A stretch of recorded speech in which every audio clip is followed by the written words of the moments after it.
RingVille episode of Hotdog Starkes.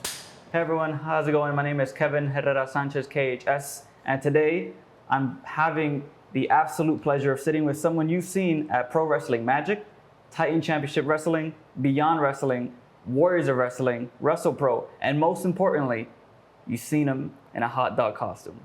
Hotdog Starkes, how's it going? I'm good, man. How are you? Pretty good. Thank you so much for sitting down with me. Thank you for inviting me. No, absolutely, man. First things, right off the bat, how did Hotdog Starkes come to be? Is it true it was an accident? Yes, that is very true.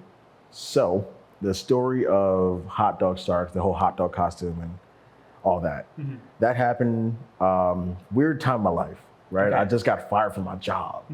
And my boy was like, yo, you want to just go to Target with me? Just go to the mall. I was like, all right, yeah, let's do it. And we're just chilling, walking around, just being, punks. And we just go to the Halloween section. He gets a shark costume, and I was like, I put a hot dog costume on. And I just put my phone up, and I put the, I don't know if you remember the Heavenly Bodies and the Heart Foundation, they had like a theme song. They had a collaborated theme song. Okay. But it was a cool little bop. Yeah. So I'm here like shucking and jiving, doing it. You feeling it or something? Right, feeling it. And then I didn't post it. Okay. I didn't post a video because I didn't want to get heat because there was a team at Wrestle Pro named the Heavenly Bodies. And they were using that theme song. They were the new Heavenly Bodies. Okay. So I didn't want to offend anybody. I didn't want to put it out there. But I waited 1 year because I was like, oh, if I put it out on my birthday, 1 year later, no one's gonna like be mad at me because it's my birthday. You can't be mad at me for my birthday. They're an asshole if they're mad at you. Exactly. So I put it out, and then like I'm getting all these text messages and all these comments and on the video saying, why don't you just wrestle as a hot dog? I was like, I didn't even think about that. Yeah, I'll do it. And one of the promoters from Wrestle Pro was like, well, I hope you have the costume because you're booked. I was like, what? What? You that Mr. Krabs meme just... Yeah, exactly. Just, what? So I remember I didn't even have the costume. Did not have it. And this is 1 year ago. So I have to like hope that this Target has the same costume. Yeah. They didn't. But I did get a hot dog costume, the one I wear now. Yeah. And the rest is history. And it just became a whole thing. It was like, I'm a hot dog wrestler. And it was like, yeah. Now I'm the hot dog wrestler. So it was completely by accident. It wasn't supposed to be a thing at all. And it ended up being a whole giant thing. And I don't know how, maybe 6 years, 7 years later, I'm still Hotdog Starkes. So yeah. And all just from like, hey, you want to go to Target real quick? Yes, all from that invite to Target. So how comfortable is it wrestling in a hot dog costume? Yeah. It's not comfortable at all. But I would say it brings, because I can't really see well out of it, I have to adjust the headpiece, the hood all the time. Like every move it's like one of like my pet peeves are like where like bad wrestlers who do a move and like lift their pants up or lift their waistband up. It's almost the same thing. It was like, oh man, I have to fix my head real quick. Because I can't see most of the time out of that thing. But it does help with the in-ring work because it makes me unorthodox, right? It makes me look all wacky and crazy. But in all actuality, I just can't see. So, in the sense of like approaching wrestling as a hot dog, right? Like, did you have to have like a sit-down conversation with yourself? Like, how would a hot dog wrestle? Yes, 100%. I had that with myself. I had that with like my peers. I had that with my family. Okay. And I was like, okay, what is my thought process on how a hot dog should wrestle? I'm like, hot dogs have no arms, right? So it's like I try to do moves without my arms. Okay. And that wasn't fun at all. That doesn't seem fun. No, it wasn't fun. But I learned how to maneuver things. Yeah. But I'm just like, you know what? Screw it. I'm a hot dog wrestler. I have arms, I have legs. I'm a human hot dog. I'm half man, half hot dog, half amazing. You know what I mean? Full amazing. Oh, well, thank you, man. I appreciate that. I appreciate that, man. But yeah, it was just like, all right, I'll just do all these moves, but I'll just name them something else. Yeah. And they'll just be hot dog related, like puns or something. I do want to talk to you about that because when I was like reading up, I would start dying for like 10 minutes just on the puns that are out there that you that you would have. And then I'll start focusing back up and I was like, oh, right. This is why I got distracted in the first place. Because you came up with all of these yourself? Yes. Can you just list a few of them, please? Okay, let's start with my all-time favorite, the Mustard Buster. That's a spine buster. I have the Bottom Bun, which is the rock bottom. The Bunner, which is a Stone Cold Stunner. I have the Choking Hazard Choke Slam or Concession Chance Choke Slam, whatever you want to call it, Choke Slam. I have the Sausage Slap, which is or it's a sausage slap, or it's the hot dog and a handshake, where I take the glove off and I just like hip smack my opponent. I love doing that move. It's great. I do the Flying Wiener, which is like a crossbody. It could be from anywhere. It could be like in the corner. It could just be a rugged crossbody or off the top rope. Yeah, I just have the People's Hot Dog, right? Like that's like also one of my favorites. Shake, Rattle, Relish. I got a ton.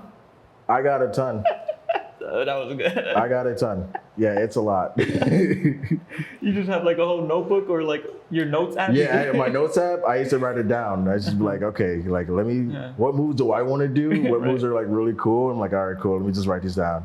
And like all have to be like 90s like attitude era wrestling moves. So it's like, all right, cool.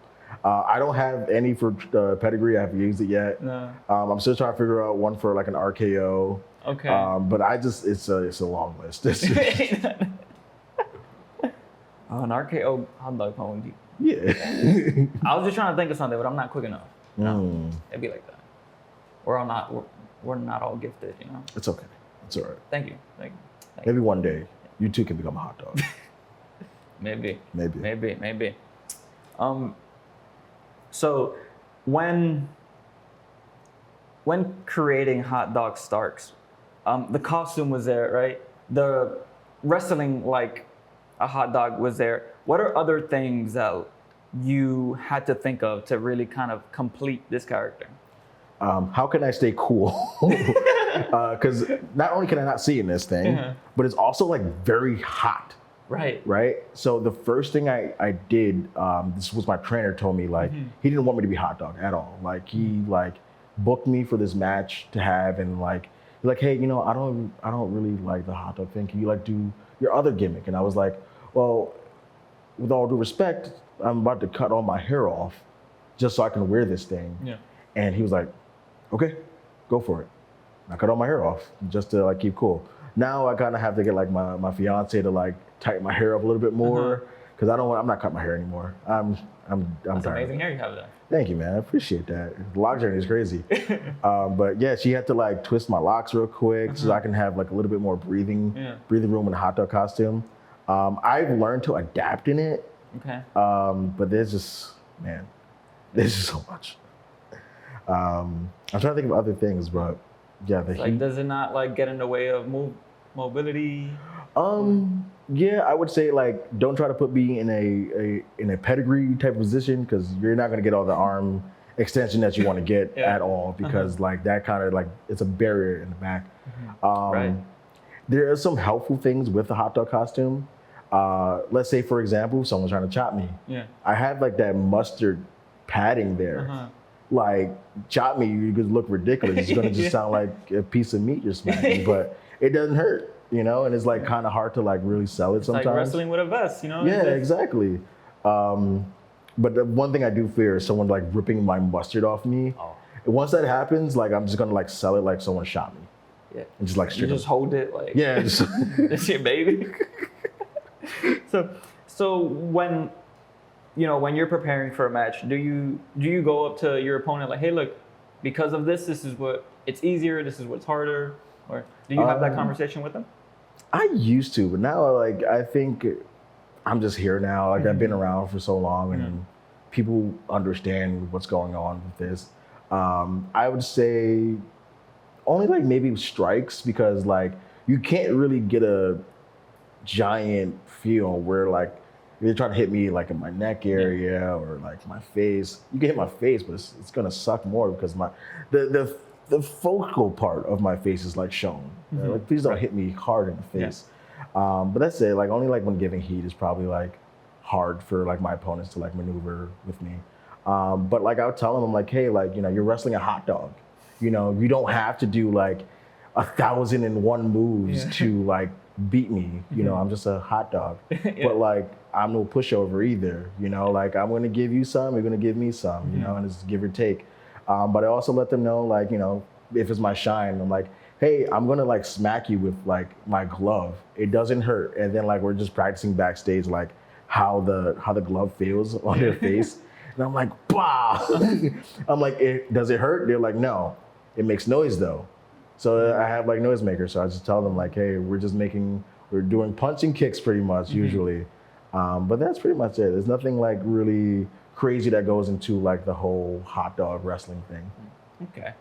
So like another part of your image too is just like your merch. Yes. You have some on you right now. Yeah. Which says Steam, right? No, it says want it, grilled or roasted, and Bun Nasty with the Bun Nasty signature. Bun Nasty signature, right? So it's like, do you make these all yourself? Yes. Do you also draw and design them? Yes. Yeah? Also, what's the thought process there? Like, what's the creative process like? So I always try to get inspirations of like things I liked, right? So I love Mick Foley's like wanted shirt. So that's the inspiration for this shirt. Where it's like, Mick Foley had 3 personas. Like, I have 3 personas. You know, I wanted like a Cactus Jack style like shirt. But I look at inspirations, like if you look at some of my merch, like I have one that's like Mucha Lucha, right? No. But I'm like, okay, how can I put Ricochet, or the character Ricochet, how can I put him in a hot dog costume? And I just look at it and I'm like, I can figure this out. Like same with like, I have a Garbage Pail Kids shirt. And I was like, how can I put Boney Tony in a hot dog costume? And what would make sense with that? I just drew a giant hot dog costume and then had it unzipped from the head and show my skull. Nice, yeah. And it leaks mustard and ketchup. You know, that's what's in my brain. So it's like so many different things. Like I like taking inspiration from other like, you know, ideas, other designs. Some of my own, and some are just like, okay, I like this. Let me just. But it's a, you know, the first thing I was doing was I was designing like hot dog packs. Hot dog what? Hot dog like packs, like a pack of hot dogs. Oh, where? So I used Sabret's logo, right? And I just like maneuvered it and put Starkes, right? The same. I designed the font myself because you couldn't find the font anywhere. And I designed it, and it's like, it says Starkes, and it's like had like serving size. It was like 1 metric bun on it. It had my face on the hot dog itself, and below it says "Book the Hot Dog." They're like, okay, this is like good marketing. So everything I try to do with my designs is like make sure it's good marketing. Like I mentioned the garbage picker design. I have a QR code on the shirt on the actual design. You take a picture of it, and all my merch, my products and stores pop up. It's like cool. Now you can buy all my hot dog shirts. Right. Yeah. Nice. So you mentioned about having 3 different personalities. How do you distinguish them? How do you keep them different, but also still kind of connected in that like hot dog universe? So I'll give you why I created them. I'll say I created these because I was very tired of promoters telling me like, I don't know how to book a hot dog, and it was pissing me off. Okay, you don't know how to book a hot dog because I look comical, or I don't know who to put you with. You put me with anyone, I can go with anyone. But I was like, okay, I wanted to create characters to resonate with different audiences. Okay. Like Bundertaker. Bundertaker is like my grunge hot dog, my dead dog, you know? And that resonates well with like the older, you know, people. But if you have a family-friendly show, book the hot dog. Right. Why wouldn't you want to book the hot dog? It's a fun-loving character. And Bun Nasty, you know, like I've only wrestled as Bun Nasty once as a favor to like one of like my students, to show them how to like work different characters. I wouldn't wrestle as Bun Nasty anymore, but I could talk crap as Bun Nasty. And so Bun Nasty is like my promo guy. Yeah. So I didn't want to pigeonhole myself into like promos, like did certain promos. I needed new promos, new style of promos. So that's why all these characters created, and just to appeal with other promoters too. One of like my top achievements was like wrestling and using all my characters in 1 week, and I was featured on IWTV. That was really cool, and I was like, yo, that's an achievement for me. Yeah. So that was really cool. But yeah, that's pretty much it. So you kind of got into what my next question is, like, how do you find that balance of, yes, you're a hot dog who's pretty comical, right? And it's like you're there, you know, to show people a good time, but also on the other side, like, hey, look, I'm still a wrestler who can actually go in the ring. Like, finding that balance, how do you do that? I would say wrestling, sometimes I had that drive. It's like, I just really want to do it. And I just want to just prove myself to people. Yeah. But then I'm like, I don't really have much to prove, you know? Sometimes I feel that way. But then it's like, I could just be home, you know? And I could just make money like being a hot dog. Right. Like I tell people, yes, I'm a professional wrestler, but I'm also a professional hot dog. And that entails whatever you want to entail to. I've been booked for different events. I've been booked for birthday parties. I've been booked for like festivals. I've been booked for a lot of different things. I have cameos that it's paid my rent. Like, you know, like it's not really much to distinguish there. It's more of like, if I have the chance to stay home, if I don't have to wrestle, I'm not gonna wrestle. You know what I mean? But if I need to wrestle, I'm gonna work hard to wrestle. So it's not really, much of demand for me to wrestle right now. You know, when it gets hot, like it's getting hot now. You know what I mean? Like that's when like I started putting hot dog season promotion stuff out there, book the hot dog and whatnot. That's when I'm like, I'm feeling it, because that's, it's wrestling and almost is hand in hand with like money, it's almost the same thing. Where it's like, hey, I know I can get like 1,000,001 booking just for this one summer. Right. So like, let's utilize it. Let's work with it. So that's usually like where my mindset's usually at. It's like, okay, it's not really like, what can I do to make the next buck? It's more of like, how can I like stay relevant, keep making money without hurting myself? Right. Yeah. Yeah, because it's really the longevity. Yes. That's like one of the most important aspects of wrestling. Like, yes, it's cool to do everything, but it's like if you can do it for 20 plus years, it's like you really hit it where it should. Exactly. Is July 4th a busy time for you? I was thinking about this today on the train ride over here. I wrestled, I believe, 3 times on July 4th, but not like consecutively. Every year, I wrestled on July 4th. I wrestled last year, July 4th. I wrestled Casanova Valentine in a bar on 4th of July. That's like no ring, right? No ring, no rules. I think it's the second time I faced Casanova. The first time being Beyond.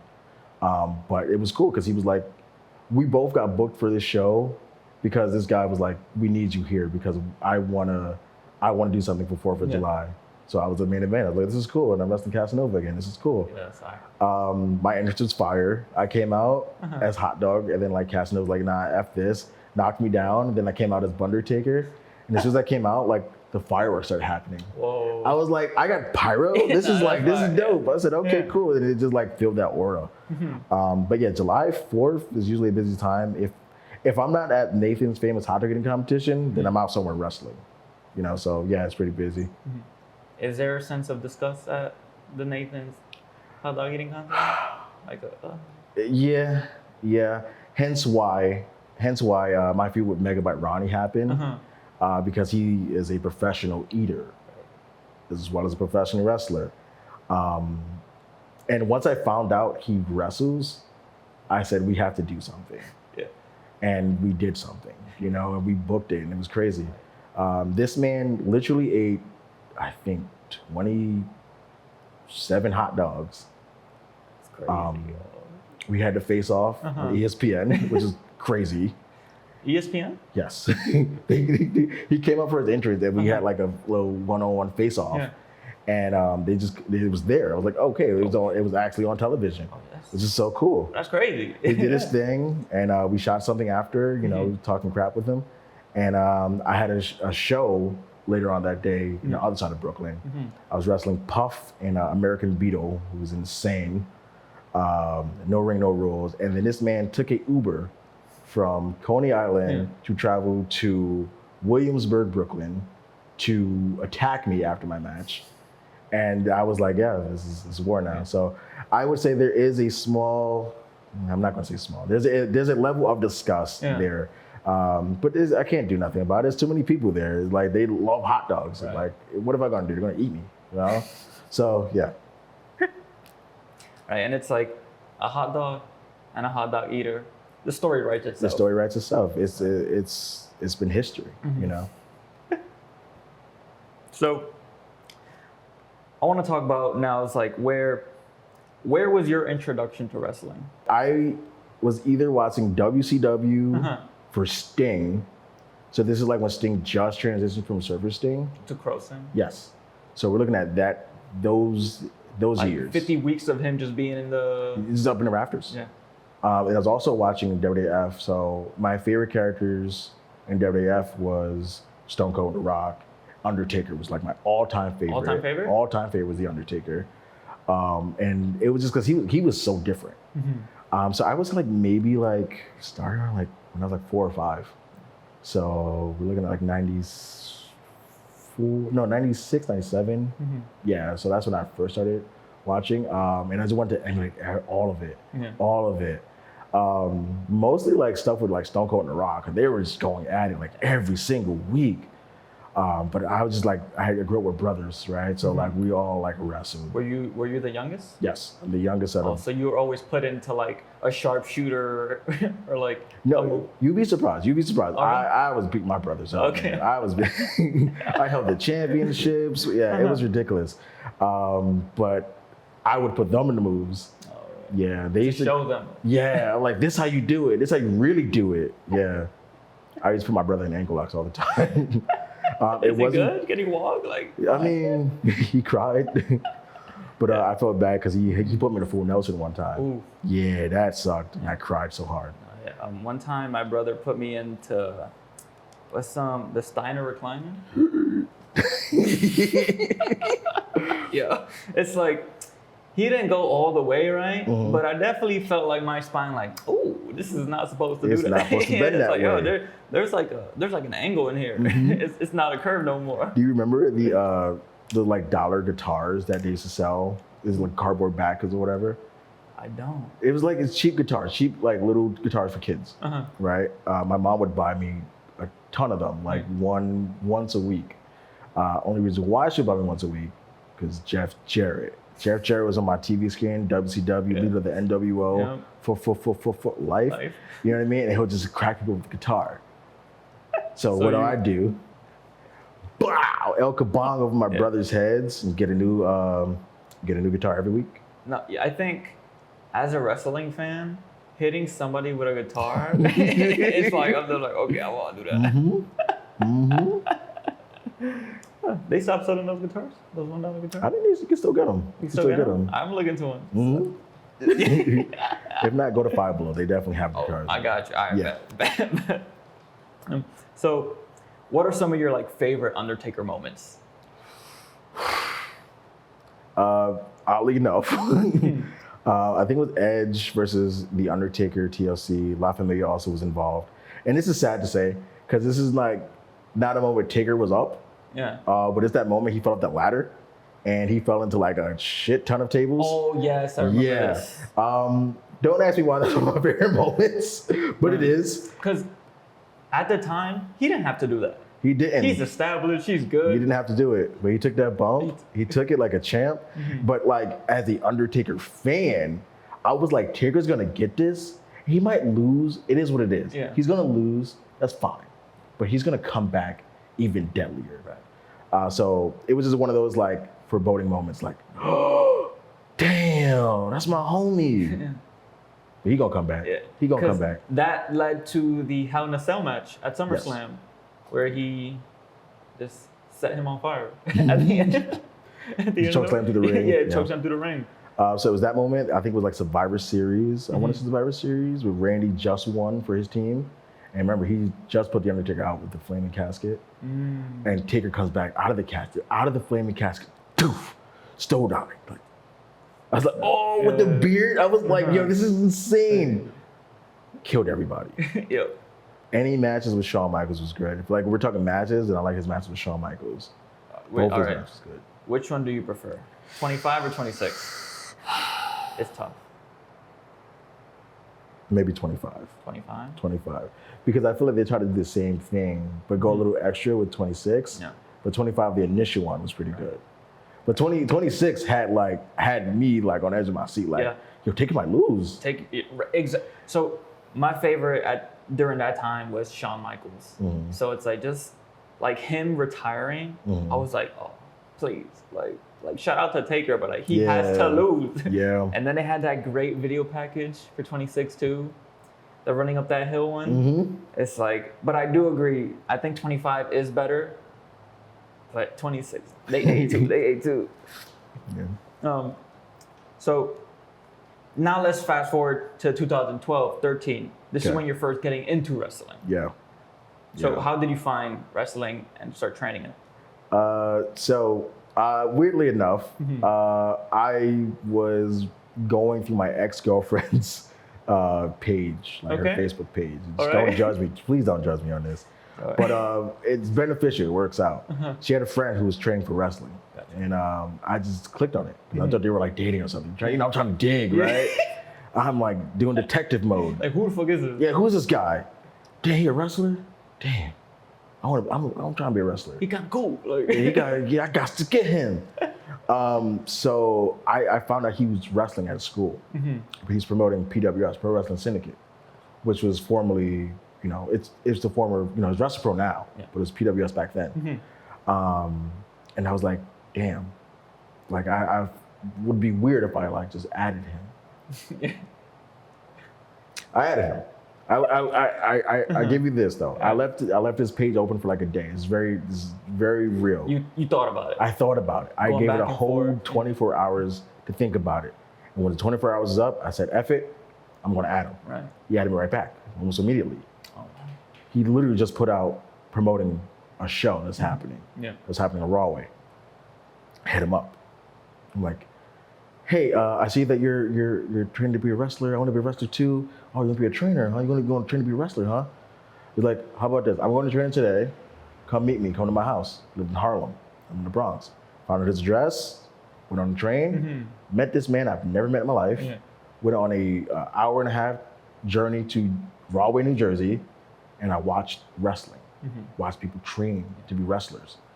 My eyes just widened. Because this is your first time seeing behind the scenes wrestling. Behind the scenes, first time actually being around a wrestling ring, being behind people who want to do this. And I was like, I want to do this. So I was also texting my best friend because he was like, he thought this is very weird of me to do. And I was like, hey, there's this school I'm at. It's in Rahway. This is how much it is. Like this is X, Y, and Z. He looked it up. Background check, this is my boy, you know what I mean? The man in the chair, you know? And he was like, yo, this place is legit. Let's do it. Next week, we signed up together. Nice. I mean, you know, rest is history. But it was so cool to just experience that. Like, I remember going over there like last year to train, and we had to reminisce. It was like, dude, do you remember the first time we trained? He was like, yeah, bro, like, this is bringing back so many memories. So I'm forever like grateful for wrestling. Shout out to you for kind of creeping, like you know, like. So I creep, yeah. All right. Yeah. That was nice. Thank you. You know. So what were some of the difficulties when you were first getting into like wrestling? Was there anything you were struggling with picking up? Yes. So I was transitioning from karate and mixed martial arts. To get into the realm of professional wrestling. And I'm thinking, you know, we're learning roles and stuff. I'm like, oh, this is gonna be the same thing as a regular dodge roll for martial arts. No, there's a whole like technical science behind it where you have to roll with this arm or do diamonds. And it's like, and it's hard. Locking up even, right? Oh, I know how to do a wrestling lockup. Doing it really like stiff. And like, you know, the trainers who were there were like, hey, what was your background before this? MMA. Okay, that's good, but this is not a real fight. You're not really trying to hurt the guy. Loosen up. Say, just stay loose. You'll be okay. You tighten up, you're gonna hurt yourself. Find out the hard way. You always find out the hard way. Locking up, keep your head up. You don't want to headbutt the guy. So it was just the little things that was hard for me to get. My first flip bump, my first real flip bump. People who are training could tell you this. I was trying to take notes from my trainer because I was doing jump flips, but I was like turning a little bit. My trainer was like, jump up straight and cut the air. I do that and I landed straight on my neck. Ooh. I do that and I pop right back up. And he's like, are you okay? I'm fine, I'm good. But then I was like, I have the retention now. Like, I'm good now. But just imagine like you have like 30 people surrounded the ring. You just watch this one guy, this new kid, spike himself. That's scary. Very scary. Yeah, like thankfully you're good. Yeah, and I had just signed, a contract, pretty much a waiver, right? Yeah. Saying that, hey, X, Y, and Z injuries can happen. You can have leg injuries, arm injuries, everything. You could possibly be paralyzed. What? And he's like, yeah, that almost never really happens, but it could happen. Right. You were about to be there. I was like, damn, do I really want to sign up for this? All right, come on, let's do it. Okay, we ball. We gonna do it. We gonna do it. It hasn't happened again. Thank God. Not me doing it, but I've landed on my neck several times in wrestling. Not the best feeling in the world. I wouldn't want. Who would want that? I don't know if you've seen it. I just put the video out, like me getting chokeslammed by Bruno. And you kind of just fold, like. Yeah.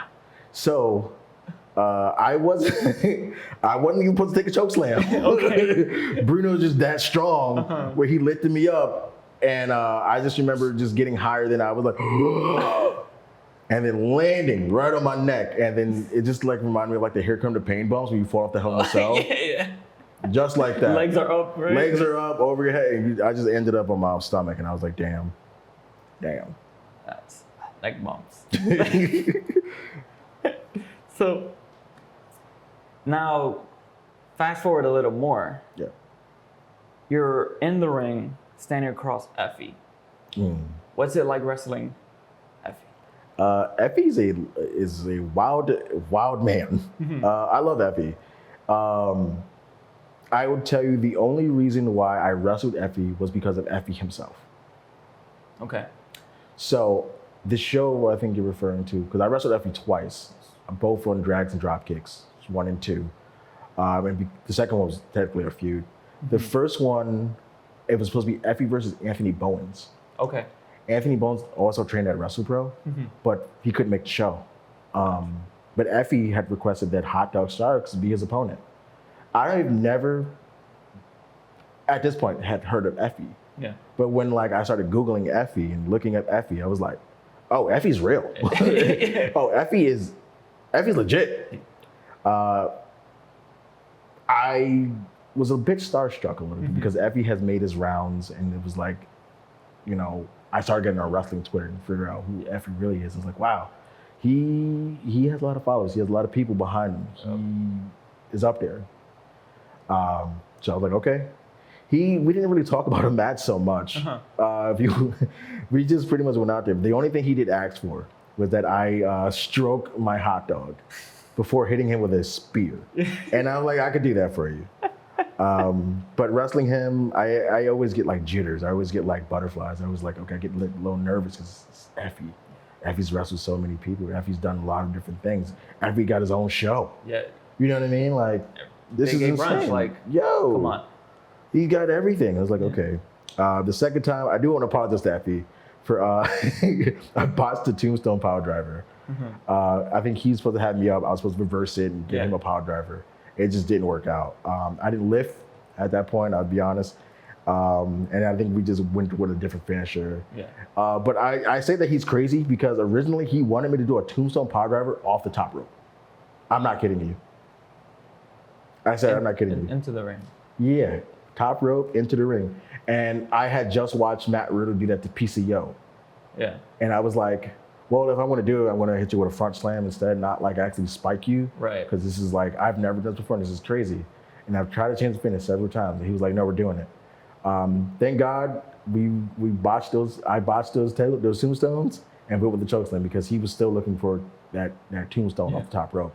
But yeah, Effy, wild man. Wild man. We'll love to wrestle him again. Great wrestler. Absolutely. Yeah, Amazing. he's Super good. talented. He's good. He knows what he's doing. So, one of the last things I wanted to talk to you about was you recently had a kid. Yes. Congrats. Thank you. How are you finding balancing family life and wrestling? Again, it's going to be my family over everything, especially having a child. I had to literally sit down with myself and just evaluate everything I'm doing or everything I would like to do or I haven't done yet, right? Like, obviously wrestlers usually get signed, and I was like, man, what are my chances of getting signed? I was like, I don't know. I'm still a hot dog. They ain't gonna sign a hot dog, are they? But I've been their TV, which is cool. But it's I don't want to hurt myself. I'm already hurt now just from recovering from different injuries. And it's I don't ever want to get to that point, and this has happened already, where I'm trying to lift my son and I can't lift him. I might have tore something in my shoulder at one point and I never got it checked. Please get insurance, guys. I'm not kidding you. Please get health insurance. It's real. Nah, legit. I might have had a pinched nerve. I don't know what I did it was, but this arm was not working with me. It had other plans. It said, we ain't doing that. But I tried to lift my baby up and I was like, oh, I had to put him down. I had to go to the hospital, had to get checked out. He was like, hey, you got some torn muscles? I got to do some rehab. I was like, all right, I'll do whatever I got to do to make sure my body's good. My body's good. And I'm like, okay, cool. But it also goes after check with my partner, check with my fiance. She's literally my number one supporter. It's crazy. She's my number one fan. Shout out to you, baby. Shout out to Serena. That's my girl. That's my fiance, my partner in crime, my everything. She has trusted me into living out my dreams, right? She understands the whole wrestling aspect of it. She understands what it means to me. Yeah. And we had that conversation. Can I keep doing it? Should I still do it? She's like, if you're gonna do it, be for real about it. No bullshit, just do it. Do whatever you have to do to make it to where you need to be. If you're doing it for us, that's good. If you're doing it for yourself, think about that again. I said, okay, cool. So I stopped doing it for myself. So if I'm okay, if I'm gonna actually wrestle, do it for my family, and I would love one day my son's Daddy, I want to be a wrestler. I'm like, all right, cool, man. Let me tell you about hot dogs. You About the dust on the costume? you might hate me. His name is Nathan. Nathan? Yeah. But it has nothing to do with hot dogs.